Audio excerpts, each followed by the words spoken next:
Assalamualaikum warahmatullahi wabarakatuh. Selamat berjumpa lagi sahabat di channel kesayangan kita ini, Dunia Muslim, channel yang membahas tentang berbagai hal yang menarik seputar agama Islam. Di video kali ini sahabat, kita kembali nih akan membahas sesuatu hal yang sangat penting, terutama bagi kalian semua muslimah, yaitu kita akan membahas beberapa hal manfaat atau apapun itu. Yang penting haid sebagai ladang pahala bagi muslimah. Apakah benar ketika masa haid perempuan masih bisa mendapatkan pahala? Maka jawabannya bisa banget sahabat. Nah oleh karena itu stay di channel kami, lihat video ini sampai akhir, dikarenakan insya Allah sangat bermanfaat terutama bagi kaum muslimah nih yang saat ini tengah datang bulan. Namun sebelum kami membahas tentang apa saja amalan yang bisa mendatangkan ladang pahala bagi muslimah ketika haid, maka jangan lupa untuk memberikan dukungan kepada channel Dunia Muslim dengan cara like, komen, subscribe, dan juga berbagi di media sosial. Semoga saja channel kami ini bukan hanya sekedar menjadi tontonan, akan tetapi menjadi tuntunan yang baik bagi kita semua. Amin. Terima kasih. Jazakallah khairan katsiran.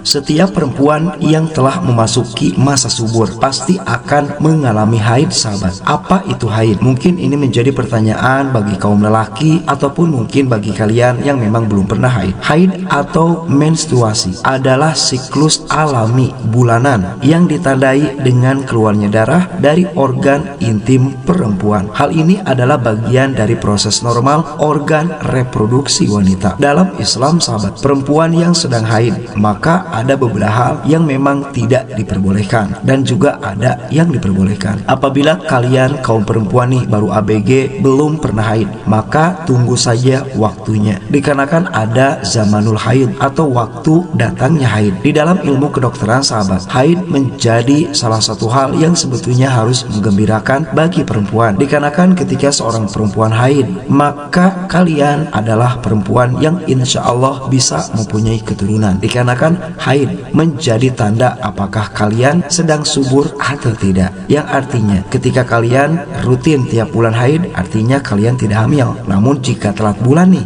nah itu menjadi pertanda sahabat. Maka oleh karena itu jangan sampai tidak bahagia dengan datangnya haid. Seperti kami sebutkan tadi sahabat, apabila di dalam agama kita nih perempuan yang sedang haid tidak boleh melakukan ibadah sholat dan juga ibadah puasa wajib maupun sunnah sampai masa haidnya berhenti. Setelah melakukan proses bersuci atau mandi besar dengan niat sahabat, baru diperbolehkan untuk beribadah kembali. Para sahabat muslimah, pernahkah kalian merasa haid itu adalah penghalang ibadah? Ternyata ada amalan loh yang bisa menjadikan haid tersebut sebagai ladang pahala. Maka di video ini kita akan membahasnya untuk sahabat semua yang ada di rumah. Mari kita bahas satu persatu sahabat. Yang pertama, berzikir dan bersolawat. Perempuan yang sedang haid tidak dilarang loh untuk berzikir dan juga membacakan solawat. Yang dilarang itu hanya memegang mushaf ataupun mengucapkan Al-Quran sahabat. Dengan melakukan kedua amalan tersebut, hati akan menjadi tenang. Nah selain itu, keduanya bisa menghilangkan juga nih rasa sakit karena haid, karena fokus kita teralihkan kepada Allah Subhanahu wa Ta'ala. Jadi artinya apabila kalian pertama kali datang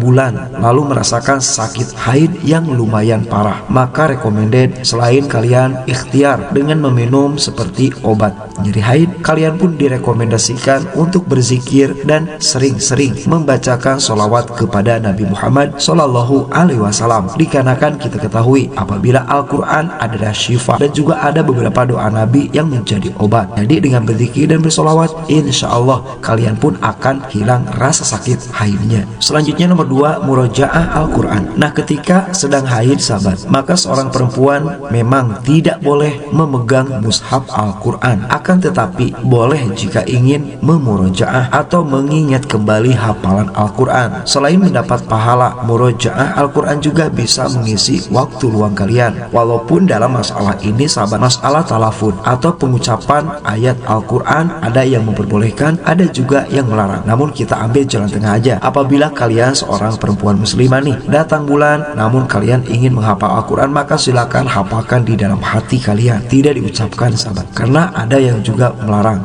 yaitu melarang membaca Al-Quran, memegang Al-Quran, membawa Al-Quran ketika kalian mempunyai hadas besar, salah satunya haid. Maka silakan bacakan Al-Quran, talafudkan Al-Quran di dalam hati, dan ini memurajaah Al-Quran tidak apa-apa sahabat. Selanjutnya nomor 3, beristighfar. Harus kalian ketahui sahabat muslimah, apabila haid bukanlah halangan untuk kita memohon ampunan kepada Allah Subhanahu wa taala. Ingat, kita ini hidup 24 jam, terus lagi hidup lagi 24 jam, hampir setiap hari. Dan terkadang kita melakukan dosa yang memang kita rasa dan yang tidak kita rasa. Maka dengan beristighfar ketika haid sahabat, insya Allah dosa kalian pun akan terampuni oleh Allah. Selanjutnya lagi, di saat haid terasa sakit nih, memohonlah ampunan kepada Allah Ta'ala agar sakit tersebut bisa menjadi penghapus dosa kita, dikarenakan dipastikan rasa sakit ketika datang bulan sangat amat sakit sahabat. Selanjutnya nomor 4 atau yang terakhir dari haid sebagai ladang pahala bagi muslimah, menjaga kebersihan. Masa haid adalah waktu yang sangat cocok nih